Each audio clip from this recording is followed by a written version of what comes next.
This is Angela Newsom with RightLIGHT Reviews. So glad you took the time to listen. Don't forget to like, subscribe, and share. Look forward to seeing you again. Okay. Hello, this is Angela Newsom with RightLIGHT Reviews and book reviews for Christian families. And I want to welcome you to our show today with author Brian Combs. Welcome, Brian. Thank you so much, Angela, for having me on. Yes. Well, I'm excited to get into the books that you have to offer because you have a lot more than I expected, which is great for parents that are looking for good, clean books. So, first of all, I want you to tell us a little bit about yourself and your books. Yeah, so my name is Brian Combs. So last year I started writing this book series called The Homestead Kids, and it started out just um, just started out as small little bedtime stories, and we wanted to write. So our family homesteads. We live on a farm. We have dairy cows, and we have other animals and stuff like that. And so we have 5 kids, and we just wanted to write something that would involve the kid and help us um, memorialize some of the memories and stuff like that. And we ended up with a book series called The Homestead Kids. It's somewhere we had one customer, one reader write it, describe it as a mix between the Boxcar Children and Little House on the Prairie, That's which nice. is 2 of my favorite series. And so that was super rewarding to hear somebody describe it as that. Nice. Okay. So, you said a little bit, but I want to ask you specifically what inspired you to write the Homestead book series? And how does your family play a role in the books? Yeah, so the book's all about my daughters.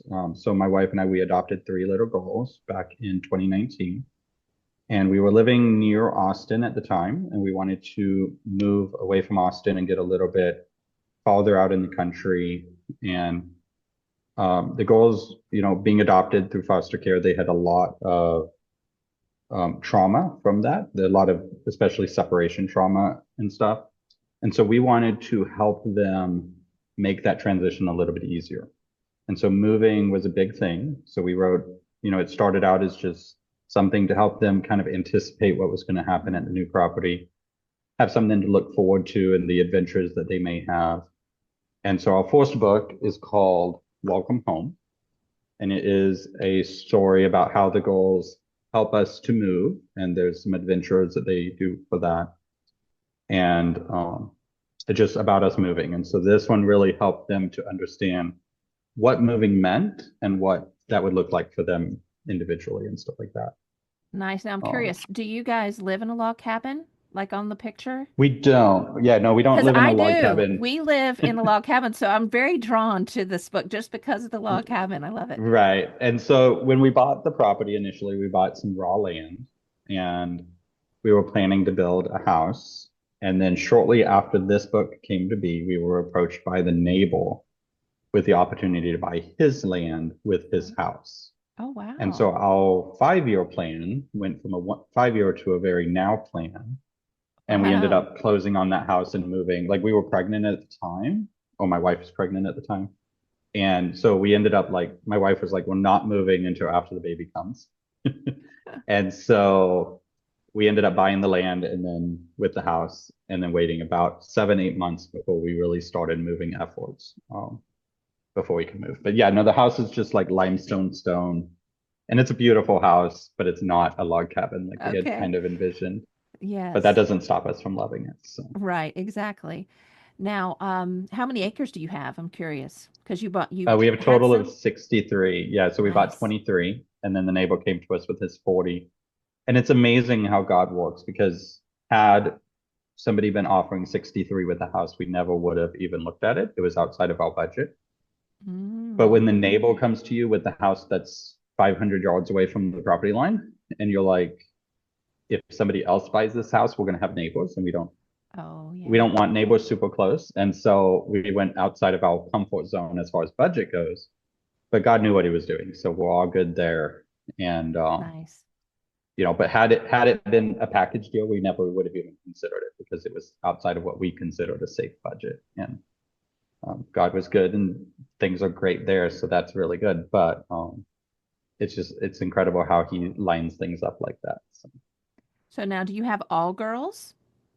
You said So you we have have five, four right? goals. We Four have five girls. kids total. Yep, four goals. And then so we adopted the three. And then after we stopped trying to get pregnant, we got pregnant. And It then always happens. I hear that all the yep. time, right? And so that was so she was born in 2021, and so she's 3 years old now. And then we got pregnant last year with our boy, Samuel. So it's four girls and then a boy. And Samuel was born almost a year ago. He's almost a year old. Oh, Um, nice. yeah. So I have seven children. My oldest is Okay. 24 and got married last year, and then the youngest is 7. So we Nice. live Good. on 21 acres, and we are not homesteaders, although I had the desire. I thought that I wanted to be one, but I realized it's it's not in my genes. But Right. I have I but I love the idea. I mean, we're definitely people would think that we are just because of how we live. Right. But having lots of different farm animals is not in the cards for us. We've got dogs Yeah. and No, cats it's right now. definitely yeah, we have dairy cows, we have sheep, goats, we've got pigs, we've got a horse. We had turkeys. They were no longer with us after Thanksgiving. We have lots of They're with you in a chickens. different way, right? They are with us in a different way. Um, We do have and at goats. one Now, I point we had love milking rabbits. Yeah, goats and having yeah, raw milk. yeah. And so So, we started with dairy goats, and then we realized that the labor input for the amount of milk we got was not balancing for us, and so that's why we went to dairy cows. mm. But we have three dairy cows, and we just had a little baby calf born 2 days ago on Monday. So Oh, that was wow. super exciting. So Nice. Awesome. All right. So let's get into some more questions. All right. yeah. The series is set on a homestead. Are there any other themes in the series that were especially important to you? Yeah, so the main thing is, I was homeschooled, and so we are homeschooling our children as well. We definitely wanted to present that in the books, just to kind of help the girls understand that that's what I consider normal. That's really Because important. I have if a they lot of read, people in the group ask, are there yeah, any books about people that homeschool? And right. that's something And we that's don't needed. really like it's not like a major theme, but it Right. is just kind of an underlying theme that, and it's not presented as this is special, but as this is normal. I love it. We have tons and tons of nature in the books as well. Lots of trees. I mean, we live in East Texas. There's trees everywhere, which is amazing. And then, of course, all the animals and stuff like that. And then we do get into a little bit more of the, I don't know if it's really a homesteading theme, but like crafting and farmers markets and stuff. And the goals in some of the later books in the series, they get their own responsibilities as far as making crafts and things to sell at the farmers market. A little bit of business kind of mixed in there, just kind of hints of it here and there. And just stuff like that, things that we consider normal, and we wanted the books to represent that. And I like yeah, that that's represented and that you have a book that kind of covers that type of lifestyle and makes it yeah, normal. Yeah. yeah. We have so book number 7 is called Michelle and Addie Butter Buds. And it's a story about how they obtain some goats and they end up having to milk the goats and make butter to sell at the farmers market. And so it's a really fun adventure of them, accepting the responsibility of all this hard work and then the reward that they get for doing it and stuff like that. So that So was a really how fun old one. so when you start in book 1, what's the oldest of the ages of the children, the girls? So we did about 2 years. They were own seniors. So like in real life, they were about 2 years younger than the books are. And so in book number 1, Rosie is 9 and Michelle is 7. In real life, Rosie just turned 9 this year. And so this was Okay. published last year. So, Okay. um, but 9, 8, or 9, 7, and I think 5 at the beginning of the first book, if I remember correctly. Okay. And then they do progress 1 year in age with the books that we just published this year. And then next year, we're going to actually hold them back a year. So we're going to publish 4 books that happen in a consecutive timeline where they don't age at all. Okay. And then that way their real life ages can catch up a little bit with their book ages. Nice. We were having a little bit of a hard time sending a 6-year-old out into the woods without tons of supervision. Right. And so we did age them a little bit for the books just to ensure that we could take them on the adventures we wanted them to go on without really conflicting too much with their ages. Now, people are probably wondering, okay, what is the book about? So you start the story. They're moving to this homesteading location. So if you can read the back of the book for that first book, that would be great. So this first book, this first paragraph is kind of just the series overall. It's the Homestead Kids follows 3 sisters as they explore and enjoy the East Texas family farm. They find mystery and adventure, and the 3 sisters discover many new things about their farm and how God works in their lives. The family is outgrowing their current farm and must make a change. They need more space. When new neighbors move in and they have a dog named Roscoe who makes life impossible, they have to find something. Something has to be done. The girls have a unique idea which might just help their family out and get them a farm that they can love. This plan requires a lot of hard work and dedication. Can the girls persevere and complete the job, or will a mysterious stranger put a stop to it? So that's the back of book number 1. And it's just an adventure of, the house that we have at the time is small. The animals are outgrowing it. The neighbor's dog is causing problems by going after the chickens and the goats and stuff like that. And so the girls end up meeting a gentleman named Mr. Clark, which is the name of the gentleman that we bought the land from. And in the book, he's in a nursing home, and his farm is just kind of sitting idle and getting overgrown. And that's not really necessarily the truth, right? Because he was actually living at the farm at the time, but we thought the nursing home was a good segue into meeting him. And then the girls end up having to do a lot of work to clean up the homestead so that it's ready to move into. And so that's a lot of the work that we have to do. Okay. And then some guys in suits shows up. It's super timid and nobody knows what they're doing. And it's a whole adventure that you have to go through. All right. So let's look at some of the other covers and titles of the book. So book number 2, let's show us. Book number 2 is called Rosie's Treasure. And so she finds this mysterious box in the woods, and she has to go through figuring out what it is. And then there's a nice little twist at the end that reveals that there's a completely different treasure that she finds, which is exciting. All right. And it features Diesel, our miniature horse, and we do actually have a miniature horse named Diesel. Nice. And then we have Michelle's mission. And so she has a mission to really take care of a lot of animals that she's finding around the property. And so she finds an injured raccoon and some other animals that she takes care of. And so it's just, for animal lovers, this would be a really good one. And then Addie's Red Blankie is about our middle child, I guess you could say. This little red blankie she got from her foster mom in one of her foster homes.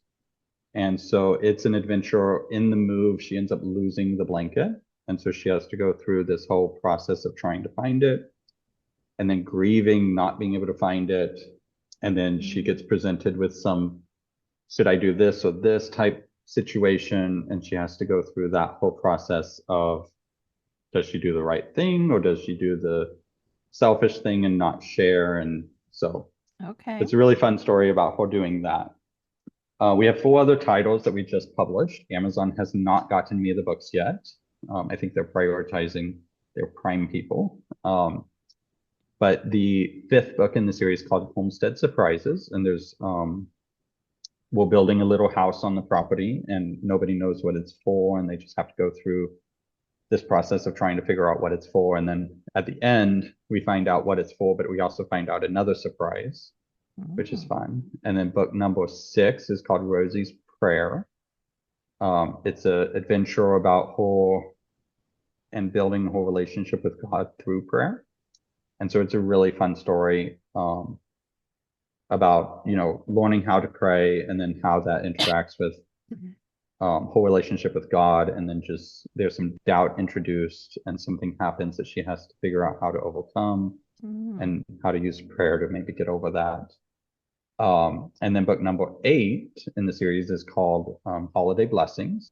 And so it's kind of the Thanksgiving and Christmas story. And then at the end of the 8th book, we introduce our youngest child, Samuel. So he's born at the end of book number 8. Oh, that's fun. And so, yeah. All right. So we've covered 8 books that you have so far, right? Yes. And but you're not stopping there. You are Right. actually working. Can you share about anything else that you have you may be coming in the next year? Some ideas? Yeah. So each year, our goal is to publish at least 4 books. The main, 4 books in 23 we did, 24 we did 4 books. And so we've got 4 book ideas for 25, but we actually have kind of 2 bonus books that we're talking about doing. One is kind of, it's going to be primarily featuring Faith, our 4th daughter, who she's 3 years old right now. And we want it to be a book that's really easy for like kindergarten level readers. Okay. And so we're going to try to make it along the lines of the I Am Sam book. Very repetitive, a lot of sight words, a lot of pictures to keep their interest and stuff like that. And then we have a Christmas story. We haven't finalized the name on that one, but I think that's what we're going to go with. And it's going to be a very deep dive into the scriptures and Jesus's birth story. And so that's going to be a lot of fun.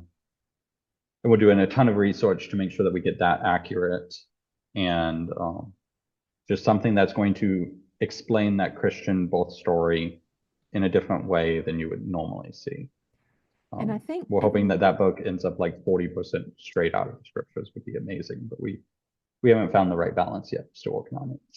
I think one thing that's really important, and if anybody's listening, they can probably tell by your book titles and just your heart and homesteading and homeschooling that you're not going to, in book 7 or something, throw in some agenda that's going to be contrary to our Christian beliefs, but you're going to be keeping the straight and narrow, so to speak. And right. And so we we consider can ourselves like a traditional Christian, kind of Southern Baptist, kind of along those lines. We definitely don't want to be branching into anything that conflicts with that faith. So anything along the relationship status, along, stuff like that. Just we want to make sure that what we're doing is honoring God and presents Him in an accurate and the best light that we can. So. Now, are your books, do they have Christian themes?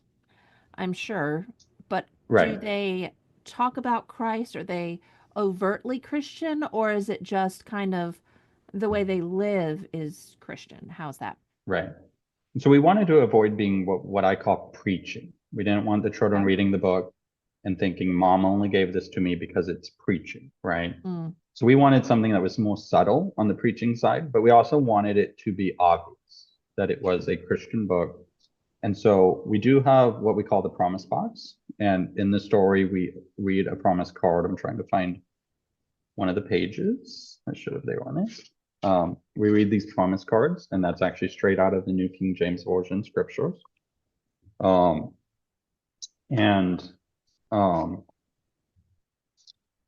Anyway, so, scriptures are directly in the books. There's a whole conversation about this scripture and what it means. Okay. And then on some of them, we even dive down into some of the words and stuff. And especially in Rosie's prayer, we focus a lot on the scriptures. We wanted it to be something that showed what our family is proud to be, Christian, but also you wouldn't pick this up in Barnes & Noble and think, oh, that's a Christian book. I'm not going to buy it for my child, right? You're going to pick it up and say, it's a cute book. Let me buy it. And then if that family isn't Christian, they might get a little bit of an introduction into Christ. So we didn't want to be overly, and make it where that nobody wanted to read it. But at the same time, we wanted that to be obvious that that's what we were trying to do. So. All right. I am checking to make sure that my, can you still see me? Yes. Yeah, no, everything looks great. So. Okay. because right now it says that we are running out of time. So Okay. I wanted to ask you a few more questions. So what we're going to do is kind of do some bonus features and let people tune into that after Sure. we close out. So what I need for you to do is tell everybody where they can find your books. Okay. Yeah. So the best place to go find them is the homesteadkidsbooks.com. Okay.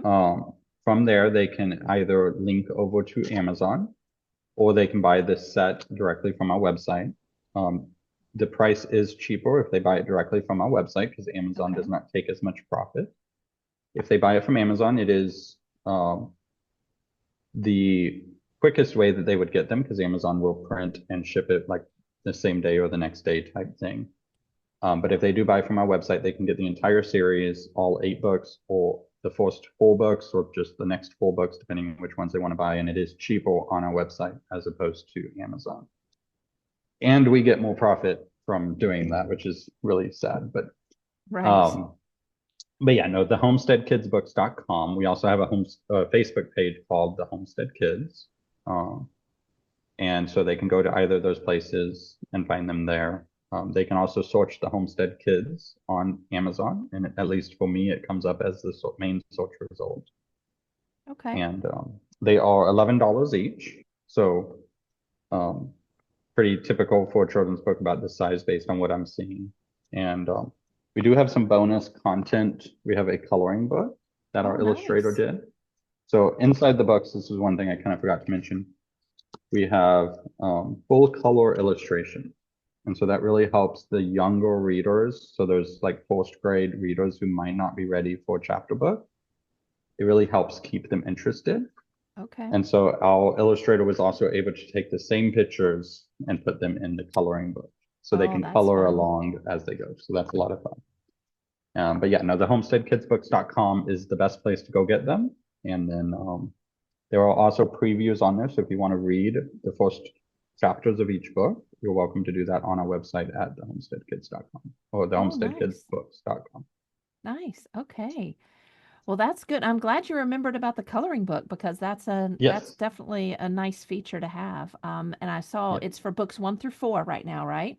Yes. Yeah, we do have one for 5 through 8. We just don't have it in hand yet because Oh, Amazon okay. hasn't delivered. So this So is definitely a great, and they're chapter books for ages what? um from that 6 to 12 range. So once your readers are kind of into Harry Potter level books, and I only use that as an example because everybody knows what Harry Potter is. Mm-hmm. Um, if they're into those 100,000 word books, they might find this a very quick read. They would thoroughly enjoy it, in my opinion. But like it takes an experienced reader less than an hour, about an hour to read it. It takes about an hour and 15 minutes to read aloud. So if you're going to do it as like a bedtime, you can read a chapter a night, works really well. We did also publish in dyslexia-friendly font as well as regular font. So if you have a dyslexic Oh, child, check out the previews on our website to make sure that they like reading the font. And if they do, you can get it in that dyslexia-friendly font. I am dyslexic and I do find it easier to read. oh, that's But we fantastic don't that you have a offer that. doctor saying that we don't Right. have a doctor backing it up, right? But it works for me and it's worked for others. We have had some people complain about headaches while reading it, that font specifically. And so do make sure to check out the preview on our website before you buy one, because I would hate for you to get it and not like the font. But for those of us on the dyslexic spectrum, it is pretty awesome. So Wow. Well, you've thought of a lot of things while publishing. So I'm yeah, really excited. I know that a lot of people, their kids love the Little House on the Prairie books, or Boxcar yeah, Children, like you said. And um, they're like, well, where do I go from here? And anything that yeah. is new is you're scared. What's going to be in it? Is there going to be Yes. agenda? Yeah. And Well, even the so, Boxcar Children, I haven't read the most recent ones, and like I would be hesitant to let my kids read them. I've hmm, heard that they're good. Like some people on the group have mentioned that they're good, so that's awesome. But yes. it's, this series that has hundreds of books that I've read. I think there are 160 something books now. And I read 90% of them as a child, and I love them. Like I would be hesitant to buy those today just because of Right. that. And Right. so, but this is something that you can feel confident in handing to your child without reading yourself. If you really wanted to, you're more than welcome to read it. I would encourage you to do so. But it is something that will be safe for those traditional Christian families that want something that has no agenda, no LGBTQ stuff. And, you know, we don't even have like cell phones. There is a little bit of mention of cell phones just because of, you know, but like the kids do not have cell phones. There's no video games. There's no Good bad point. words, no potty humor. The children respect the parents respect the children. We model those good behaviors. We wanted something that when the girls read that they look up to those characters and they want to That's be those nice. characters. So, Oh, I love it. yeah, Well, and I also am excited that it's a series, that it's not just one or two books, but that you've got 8 books for people to yeah, look at and be able to get started, be a great, gift idea for the holidays, for birthdays, because it's something that they can get and devour and read, or you can do it as a read yeah. aloud for the family. So Right. And every year we plan to publish 4 new books. So every Christmas you can buy your child the next 4 books in the series, which nice. I absolutely love that. And we have one lady on the group that saw our post back in April who bought them for her child, and she has since bought the next set. And she's been messaging me about it, and her child absolutely loves them, and it just warms my heart so much to know that this little 7, 8 year old girl is reading these books and like is saying, "Give me the next books." Like that's Nice. amazing. As an author, like what else can you ask for? Exactly. Well, remind everybody again, what's the name of the website? The homesteadkidsbooks.com. All right. And thank you, Brian, for coming on today and talking to us about Homestead Kids books. And this is Angela with Right Light Reviews and book reviews for Christian families. Thanks for joining Awesome. us. Thank you so much. Mhm.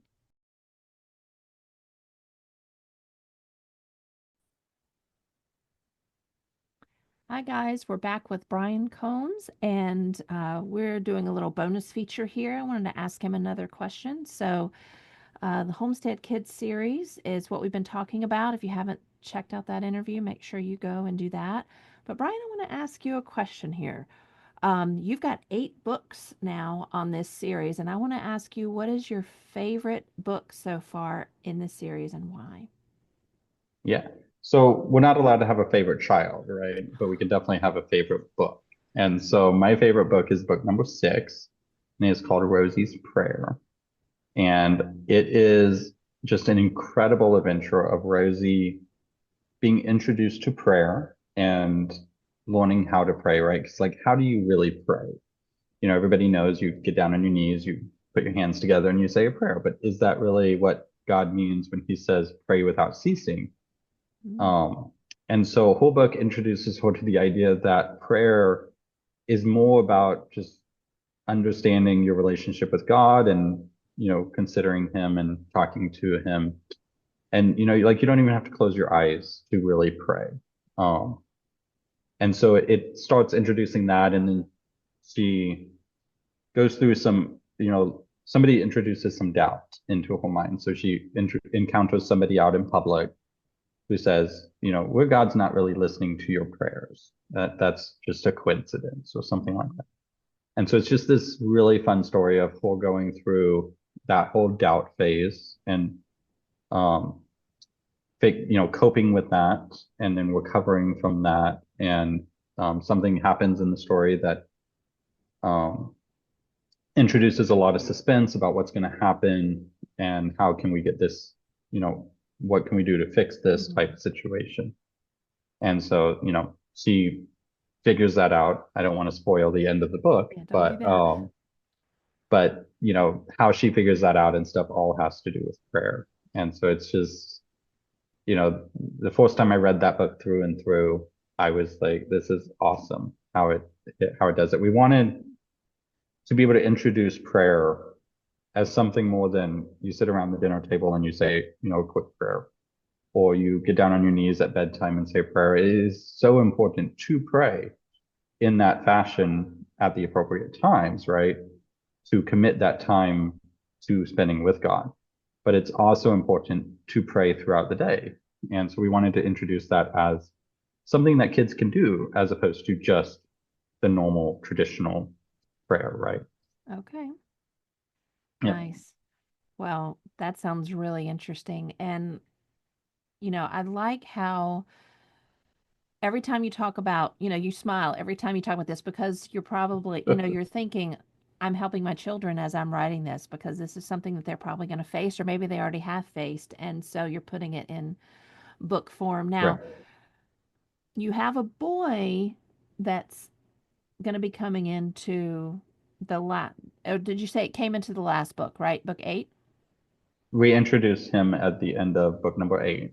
He is Okay. born. Now, He so was born this is right after Christmas. so And this is so, a very yeah. girl-heavy book. Are there boy characters in there that young boys can Yeah, be so we've had interested some in? feedback from some boys on the series, and we've never received a "I did not enjoy this" because of the Mhm. goals, right? And so that was a really good thing too. And we specifically we gave some copies of the books to some boys who were 7, 8, 9 years old, specifically so that we would get that feedback. And they loved the books.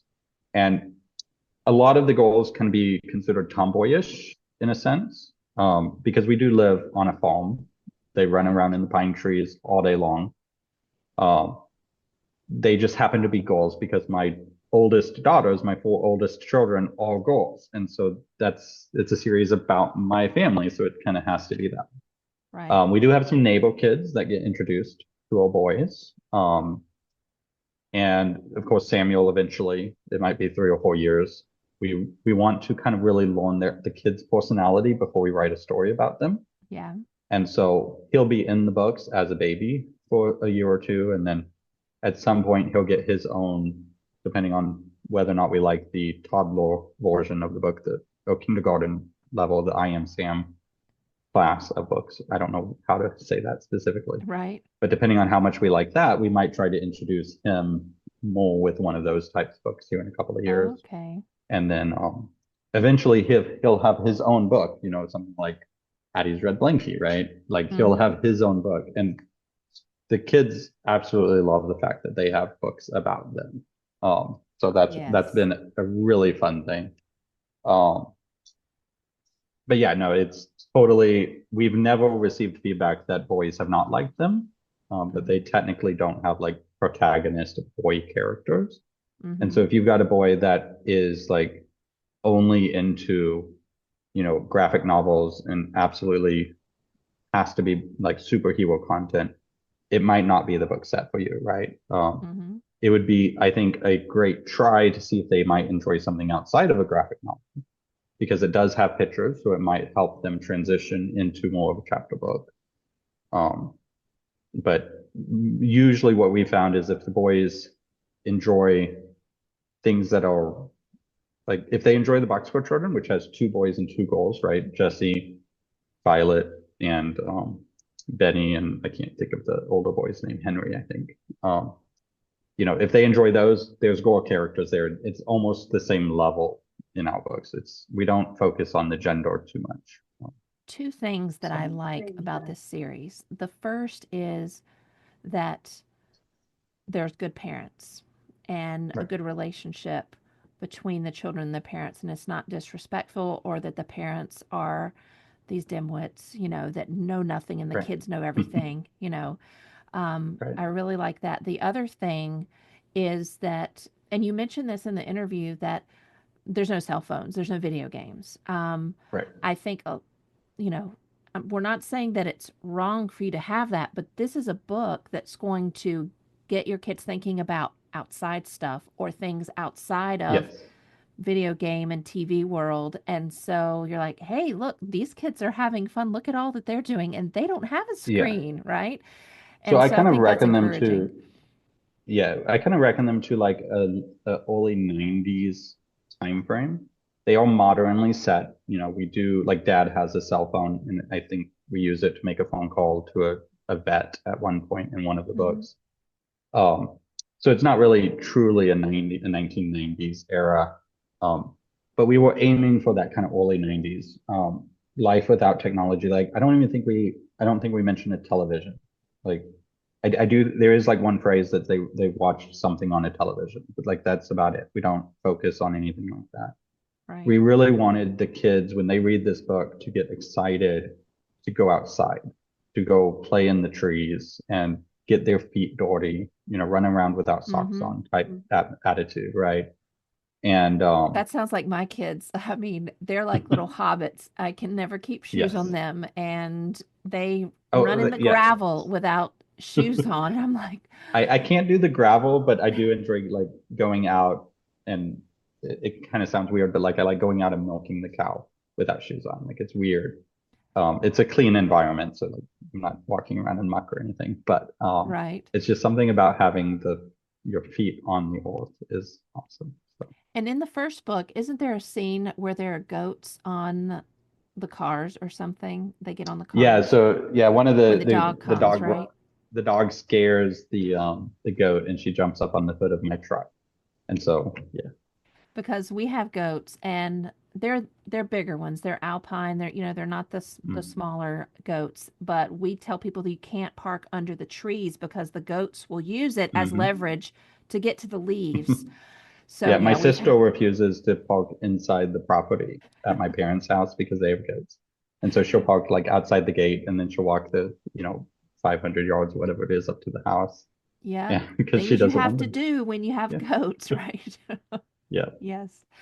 All right. So, Well, great. So now we know your favorite book in the series and yeah. got to talk a little bit more about the character of the family that's represented in there, which Yeah.